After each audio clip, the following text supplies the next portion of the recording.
ายดีทุกท่านเนาะคลิปนี้เขาที่ท้าเบิ่งต่อไปทั้งเขตบ้านจันทร์สว่างทุกคนเบิ่งบรรยากาศยามแลงเนาะวันนี้วันอาทิตย์รถจะบลายไปเลยเดี๋ยวพาไปรอคนรอชมกัน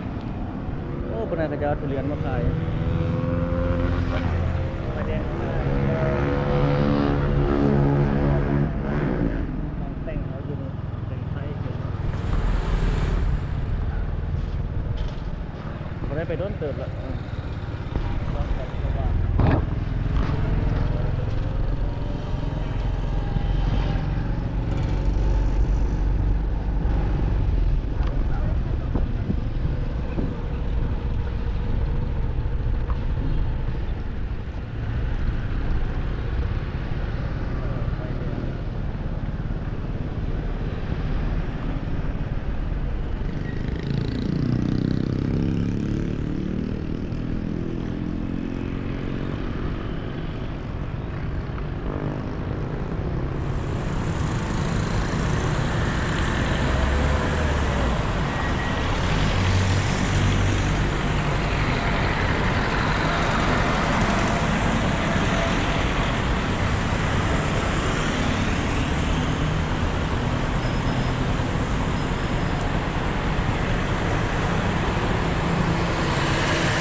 เขตนี้นะ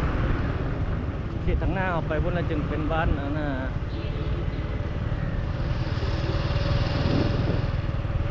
ไหนมีเงินเขาจะกำลังเป็นอะไรมีเงินครับงานของงานค้าเนาะ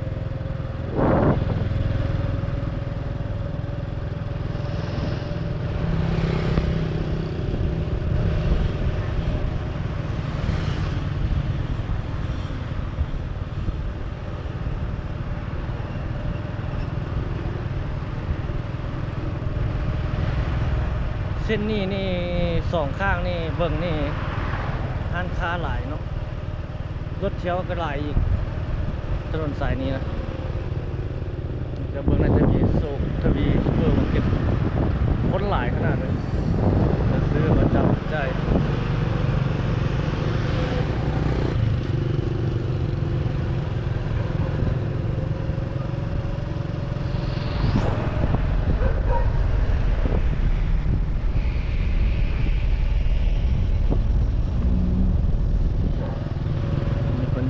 กำลังแปลงคนจีนของคนจีนมาเศร้าเห็นเลย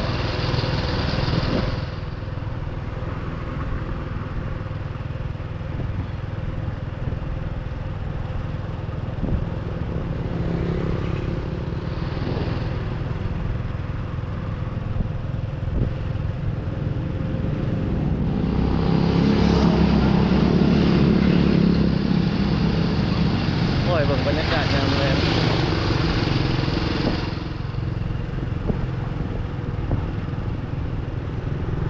ขายดินใส่ภาษาจีนใส่ภาษาลาวอาศัยขายให้คนจีนเศร้าเลยเมื่ออาศัยขายแล้วอาศัยให้คนจีนเศร้าบางคนจีนเขาเจ้าก็ให้คนลาวเขาเป็นผู้กำกับทำประกันให้กับมิลาอยู่เป็นไรเหมือนกัน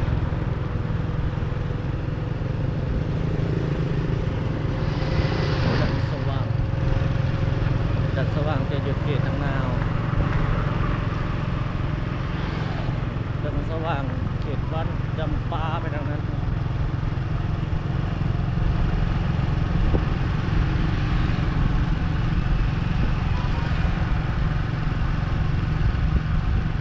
เจ้าขายมันอย่างโอ้ตัวปลาปลาหนองปลากระสังดิท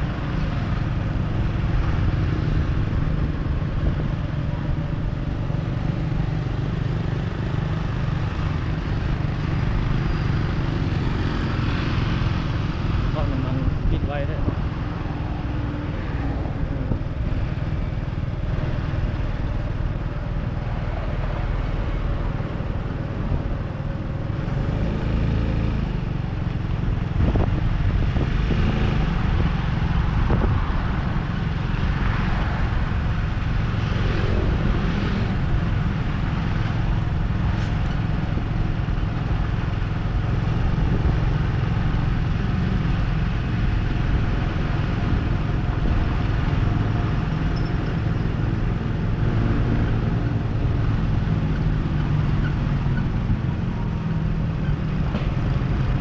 โอ้เสียงรถจะมาข้างหลัง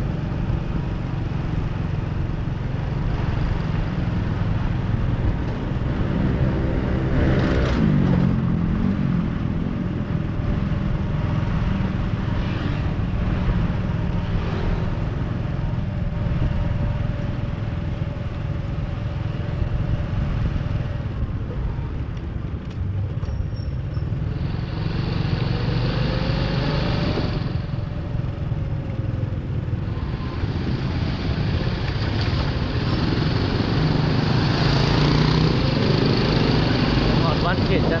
วัดจันทร์สว่างแล้วเนี่ยนะ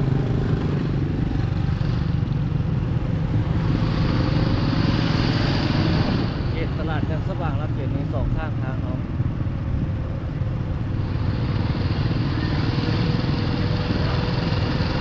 ตีนขายเพิ่มโอ้หลายแล้ว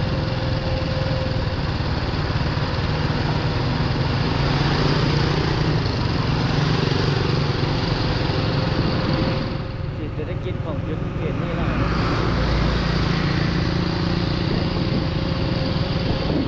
มันจะเกี่ยวไปทางห้องรถ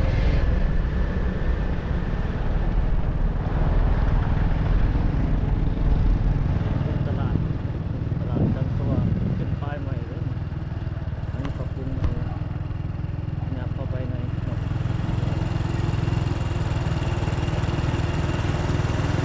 เดี๋ยวเข้าไปทางห้องมือถือ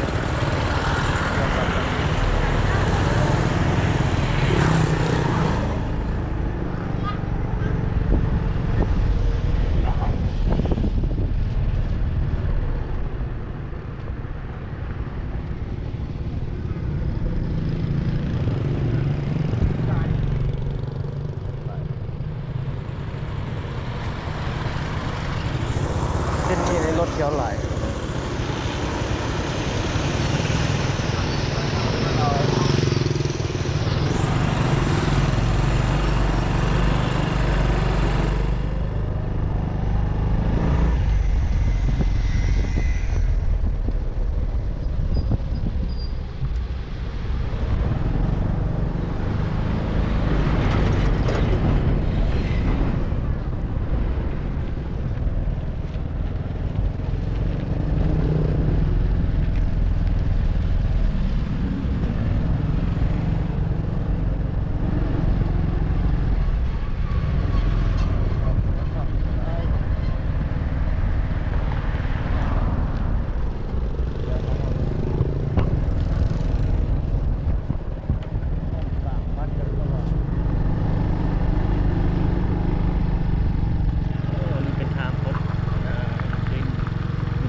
ไปได้คือกันเป็นร่มเป็นซอยไปได้อยู่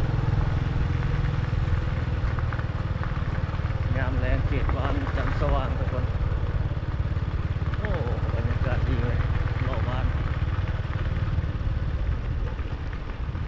อันนี้จะเป็นคนไปคือกันตรงนี้มันยังเป็นดินว่างหลายอยู่เนาะ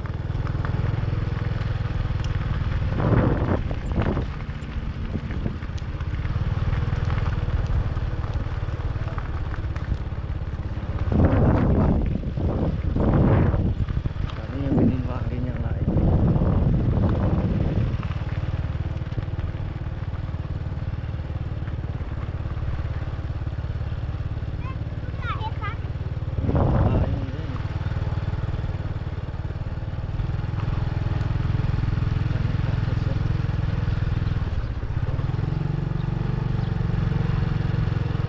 ถวนี้เขาเจ้าเฮ็ดทางอันนั้นเหมือนเอา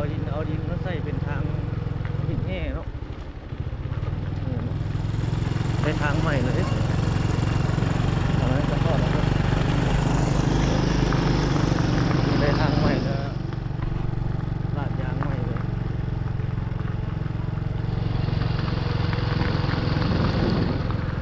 ได้ทางใหม่แล้วเด้อทุกคนเขตบ้านแสงสว่างใครมาเฮ็ดถล่มมาวันนี้เพิ่นเฮ็ดทางใหม่เลยนี่หาเฮ็ดใหม่ๆเลยนี่ทางเบื้องนั้นเฮ็ดคือกันเดี๋ยวสิเลี้ยวกลับไปเบื้องมีน่าจะมีทางซอยทอดไปใส่ทางเบื้องนั้นอีกเฮ็ดตรงใหม่แบบเหมือนเป็นตรงลาดยาง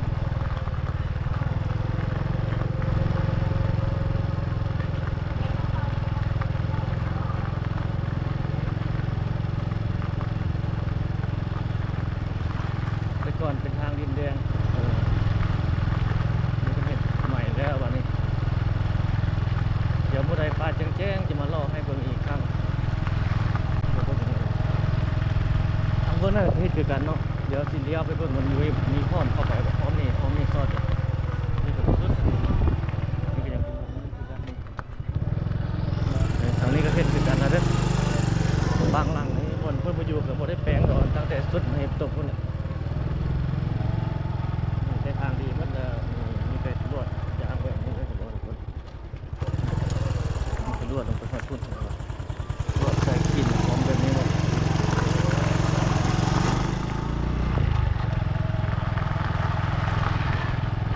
น่าจะทิศทางยางเลยนี่มันลาดได้ตรงนี้ก่อนนะ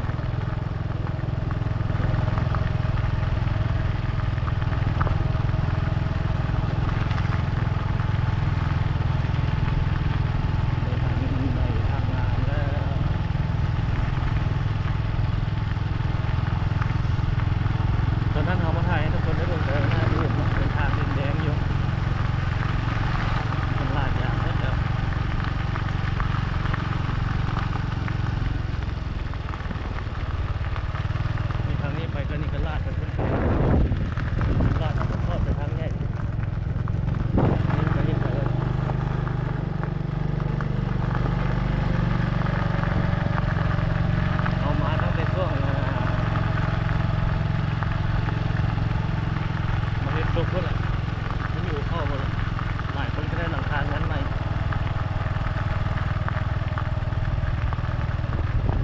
ฝั่งนี้ก็ทางแยกตลาดที่เข้ามาแบบนี้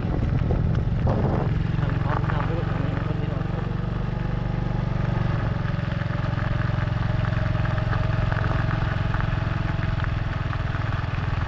ทางดีเลยทางนี้ก็เป็นทาง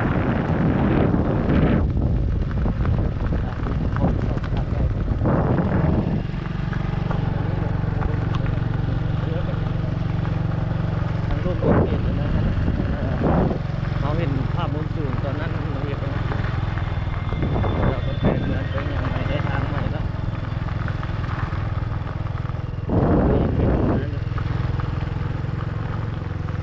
ทางนี้ก็ลาดเข้าไปถึงกันทางห้อง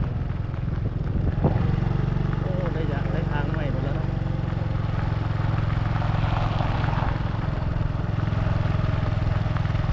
ล่าสุดเดือนทุกคนมาอัปเดตให้ทุกท่านได้เลย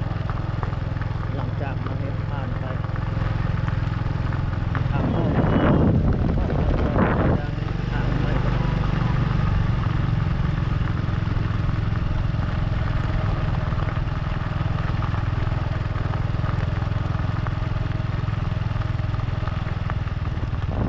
พร้อมนี่เข้าไปสอดกันลาด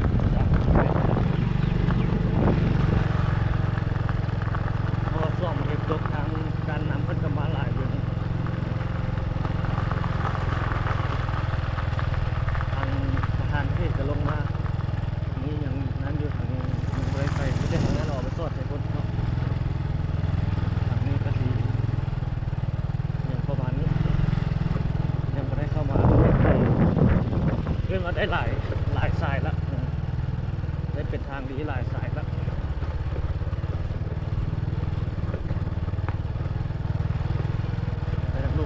ยวกลับละพามาเบิ่งล่าสุดได้มาแล้วดิหลังคาเงินไหมหมดละ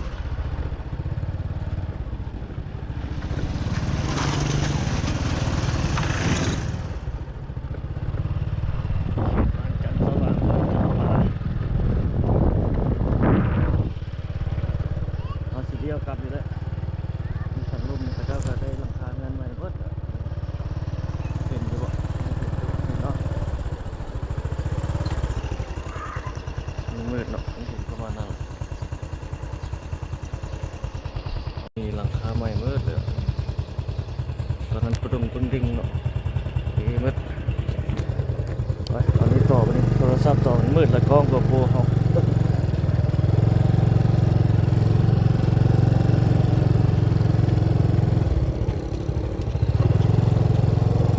ล่าสุดเด้อทุกคนเลย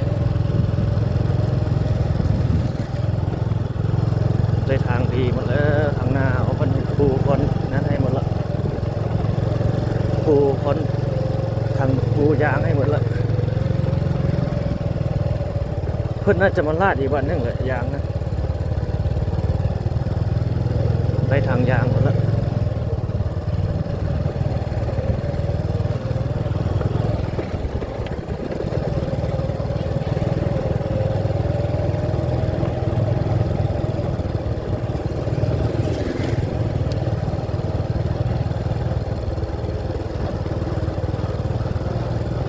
แค่นี้เมื่อกี้เอามาทางนั้นเมื่อกี้นะมาทางนั้นเกี่ยวทางนี้ต่อมันเป็นลาดยางไปหมดละทางร่มก็ยังมีหมู่บ้านอยู่ทางไหนพวกนี้อย่างนี้ลาดยางหมดละ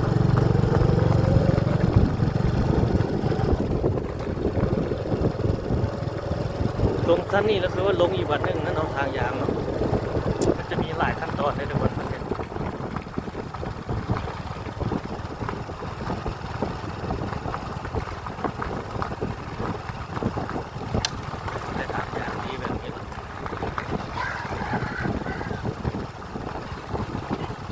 ก่อนเป็นทางนะ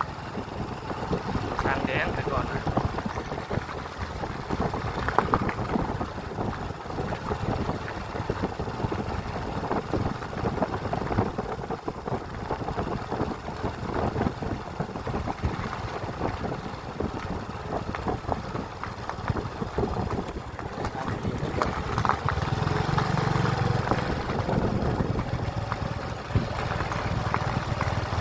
นี่ไปซอดใส่ทางใหญ่แล้วทางหน้าทางใหญ่ฮะจิเกียวไปทางเมื่อกี้นะยังเกิดมีทางห้อมทางซอยบางห้อมก็ยังบ่ได้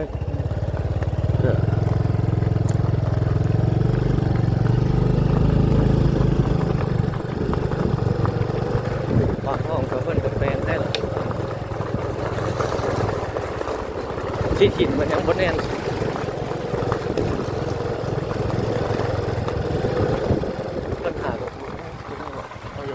ได้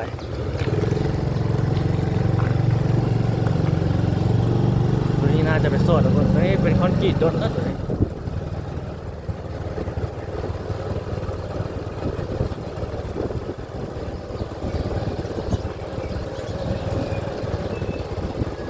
เดี๋ยวมาจอดซอดใส่ซองห้อมนี่ก็ได้แบบนี้ละได้บิดค่อนทางยางทางดีแล้ว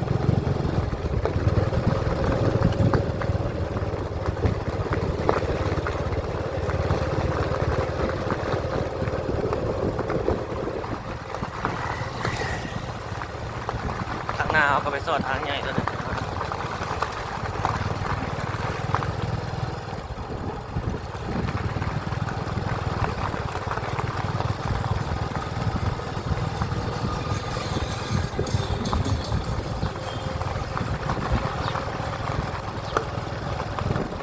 โอ้คนได้ดัง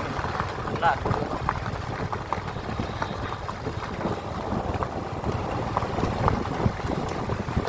แต่ละห้อมมาซอดทางใหญ่นี่มันได้ทางดีเลยบนแต่คนลาดยางหมดละ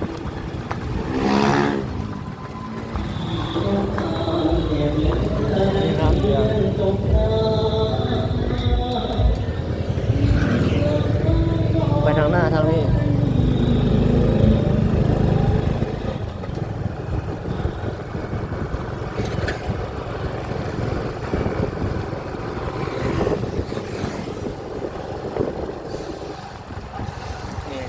จะออกมาซอดใส่แบบนี้ลาดยางออกมาแบบนี้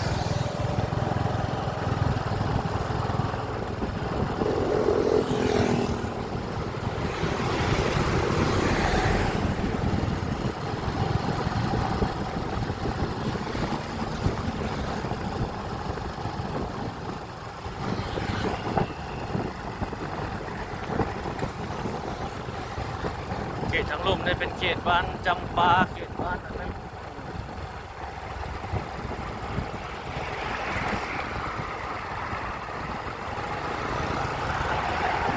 ตัวทางตัวที่เอาไปนี่ถ้าเอาไปจนสุดนี่ก็ซอดใส่บนบ้านนะคนละแต่บนบ้านนั่นนะมันไหม้ไปทั้งซอดใส่ถนน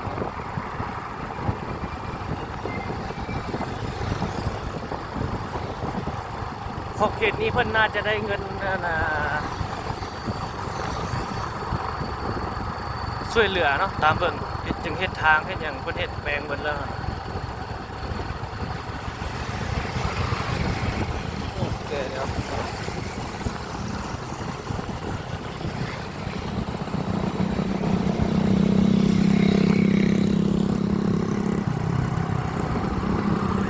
อันเดียว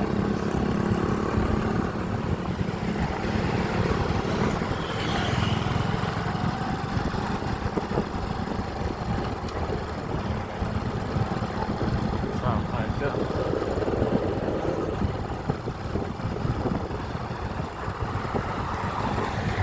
ยามแรงอยู่เขตนี้ทุกคนได้หลังคาไหม้หลายคนอยู่เทปตก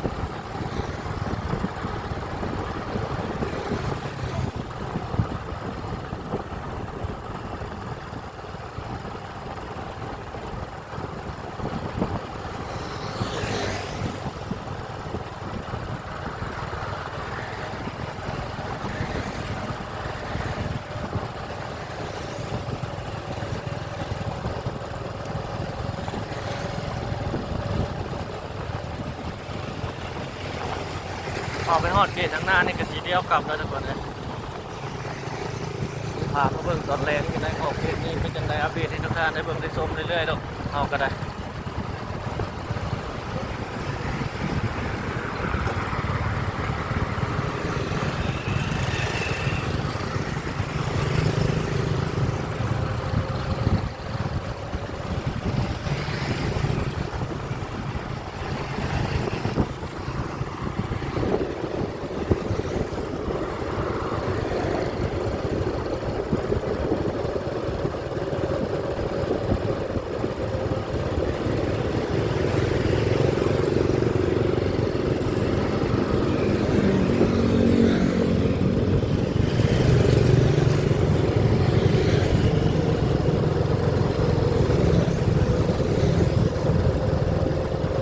หันขายเครื่องขายของก็หลายอยู่ทุกคน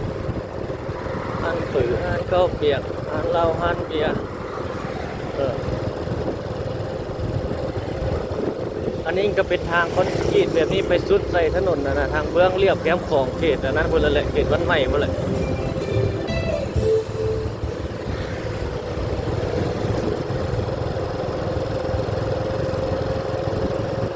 บรรยากาศพาบุ่งพาชม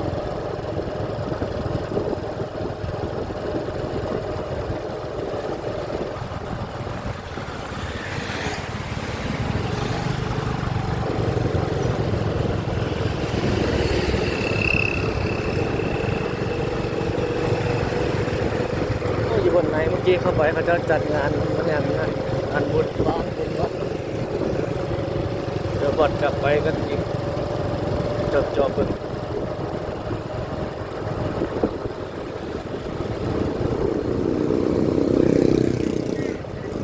บรรยากาศอยู่เขตนี้เนาะประมาณนี้ทุกคนนะบ้านจำปา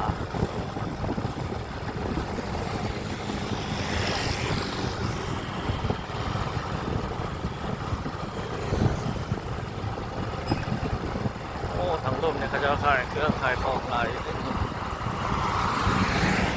บรรยากาศยามแรงยามหัวแรงหัวค่ำ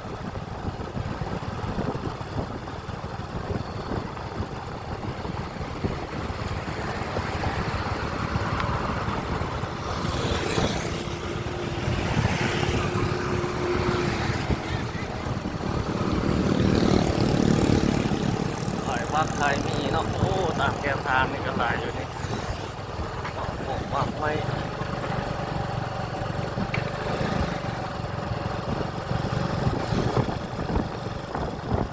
อ๋อตอนนี้ก็ซอดออกพุ่นแล้วได้ทุกคนเลยคนซอดออกเขตบ้านใหม่แล้วเด้ทางหน้าออกไปบนเขาจะได้เลี้ยวกลับอยู่นี่เลยเด้ หรือว่าไปโค้งข้างหน้านี่กันบอกคอยข้างหน้าอีกวะ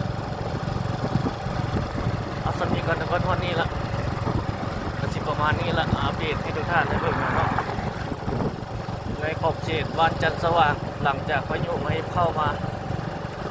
ก็ได้ทางดีทางงามก็เขตบ้านจันทร์สว่างเนาะได้ทางยางละเอาขอบใจที่รับชมทุกคนไว้พบกันใหม่คลิปถัดไปสบายดี